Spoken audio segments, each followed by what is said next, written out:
Shalom semua jemaat yang diberkati Tuhan, house of worship. Saudara ada sampai hari ini bukan karena kuat dan hebatnya engkau, karena Tuhan yang selalu memberikan engkau hidup. Sampai detik hari ini engkau bisa bernafas, itu bukan karena kehebatan engkau. Terima kasih Tuhan yang begitu nyata selalu menyertai kehidupan engkau.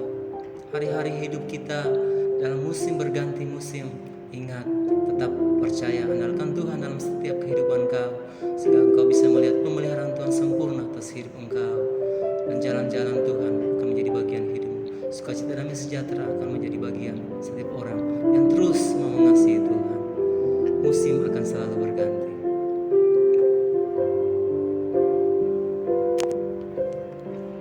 Musim akan selalu berganti.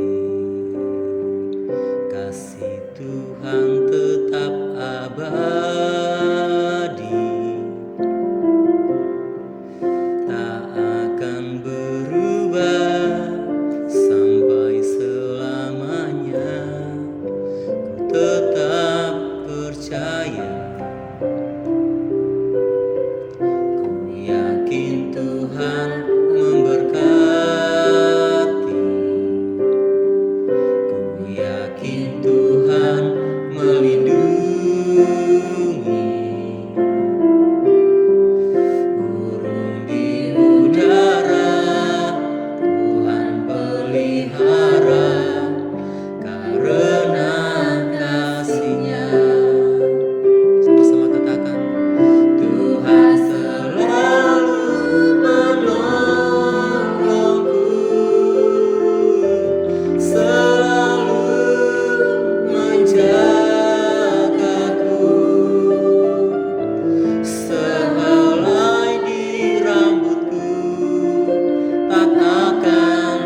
merendahkan diri di hadapan.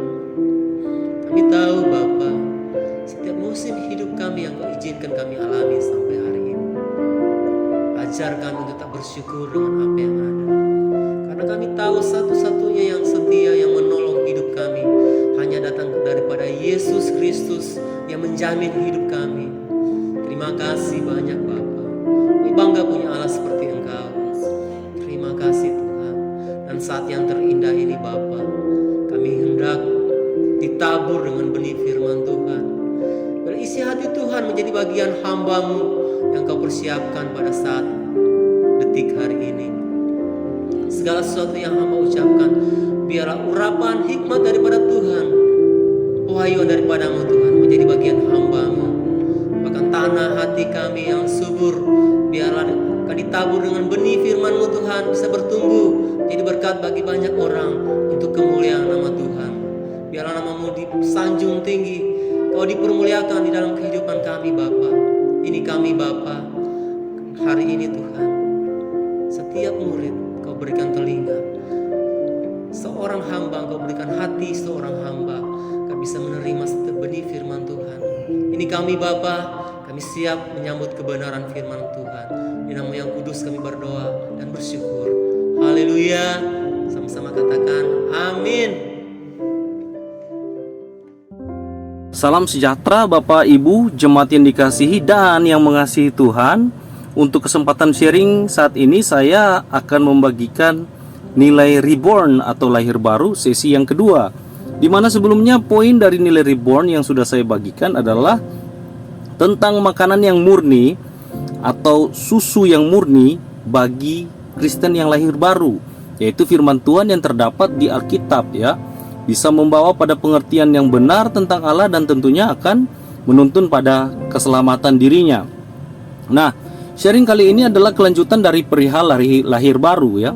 Reborn kali ini berbicara tentang bagaimana kita orang Kristen melalui kelahiran kembali dalam roh bisa setiap saat sadar akan keberadaan kita di hadapan Tuhan, sehingga nantinya kesadaran tersebut membawa dampak pada cara pikir dan cara pandang serta tindakan kita menghadapi persoalan dan masalah-masalah hidup sehari-hari. Nah, kita akan langsung saja sadar yang pertama, yang paling penting adalah bahwa kita harus memiliki kesadaran bahwa kita adalah pendosa yang diadopsi Tuhan menjadi anak-anaknya, yang sebenarnya tidak layak menjadi layak, yang tadinya kita sampah ya, menjadi sesuatu. 1 Petrus 2 ayat 10 berkata, kamu dahulu bukan umat Allah, tetapi yang sekarang telah menjadi umatnya, yang dahulu tidak dikasihani, tetapi yang sekarang telah beroleh belas kasihan. Betapa berharganya kita saat ini ya Bapak Ibu, orang-orang yang beruntung sekali karena mendapat pengasihan Allah, belas kasihan. Dengan kesadaran inilah maka kita akan melihat, memandang orang lain melalui cara Allah. Kolose 3 ayat 12 sampai 13. Karena itu sebagai orang-orang pilihan Allah yang dikuduskan dan dikasihinya, kenakanlah apa? Belas kasihan, kemurahan, kerendahan, kelemah lembutan, kesabaran ya. Disuruh sabar, disuruh mengampuni.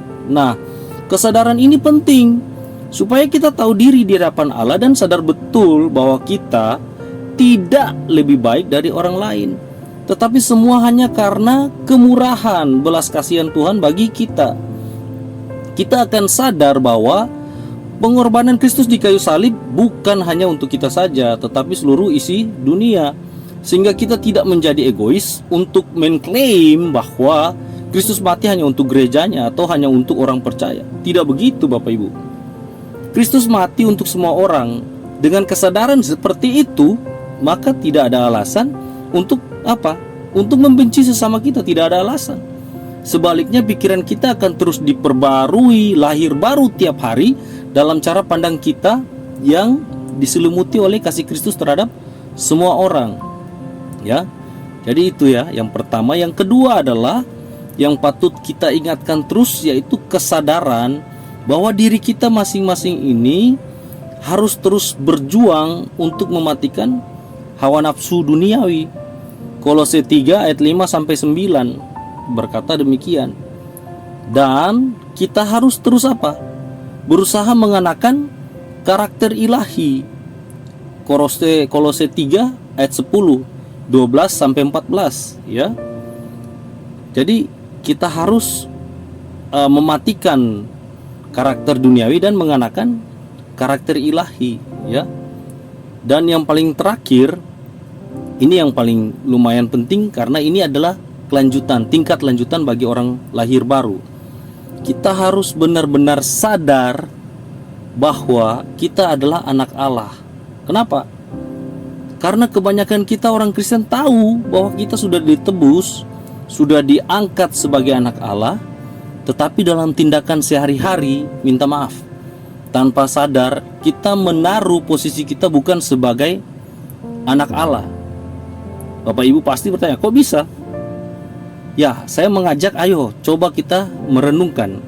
Ada berapa banyak dari kita yang sering meragukan kuasa Allah dengan cara ya berdoa meminta berkat, mujizat dan penyertaan Tuhan, bahkan perlindungan. Tidak salah kita berdoa seperti itu, tetapi jangan menjadikan doa yang seperti itu menjadi kebiasaan kita ya. Karena apa yang timbul dari hati, itulah sebenarnya diri kita yang sebenarnya ya. Saya mau kasih analogi ya tentang hal ini. Kita bukan dilarang untuk meminta berkat, mujizat dan penyertaan Tuhan, tidak. Tetapi tingkatan lanjutan dari orang lahir baru, yaitu kita lebih memikirkan hal-hal yang di atas, lebih memikirkan apa maunya Tuhan dalam hidup kita ya. Saya kasih contoh ya.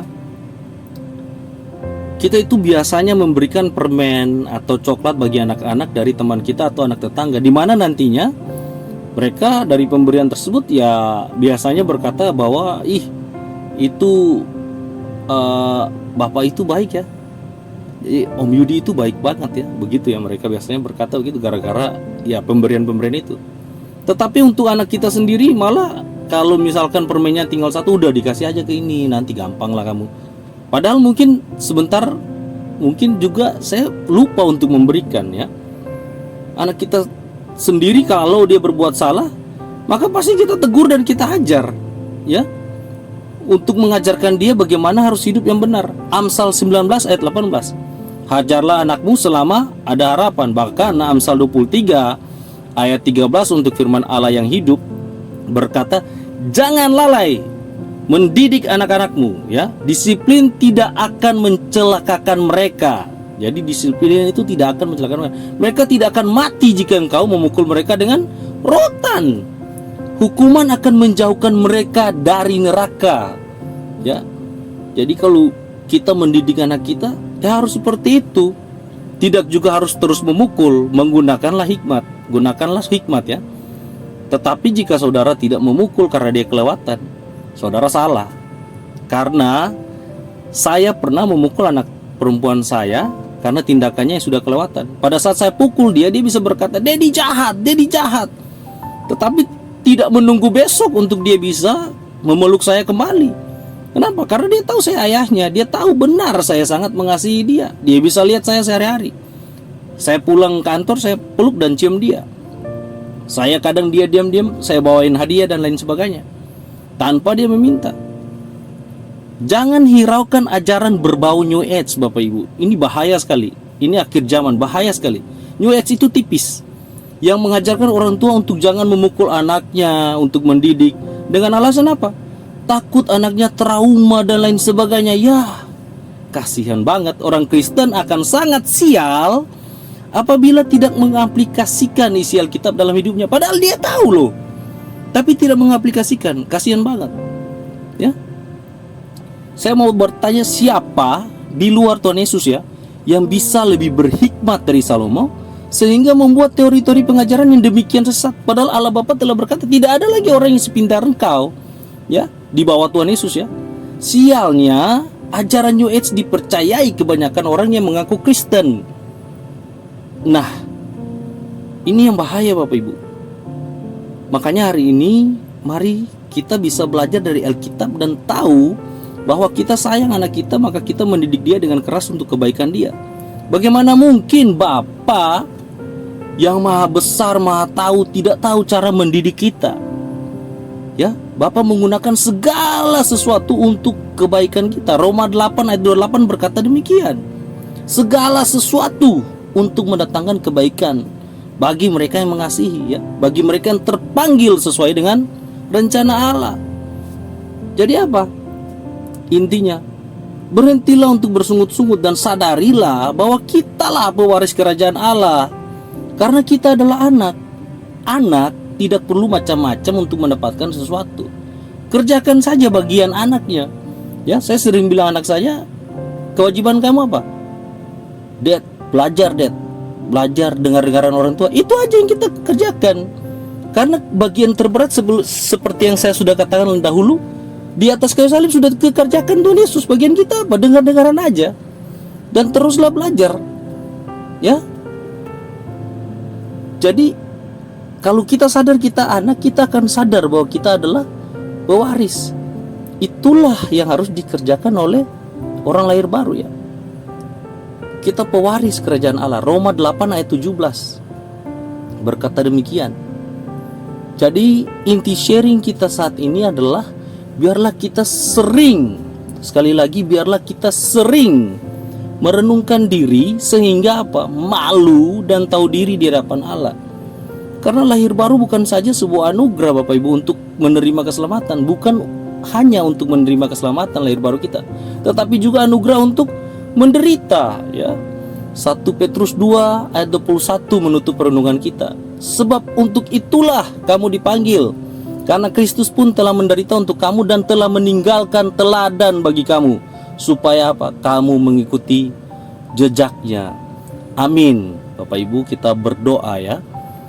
Bapa yang bertata dalam kerajaan sorga, biarkanlah kami setiap hari menyadari posisi kami di hadapan tahta-Mu, sehingga kelahiran rohani kami mengajarkan untuk menjadi sama seperti Tuhan Yesus.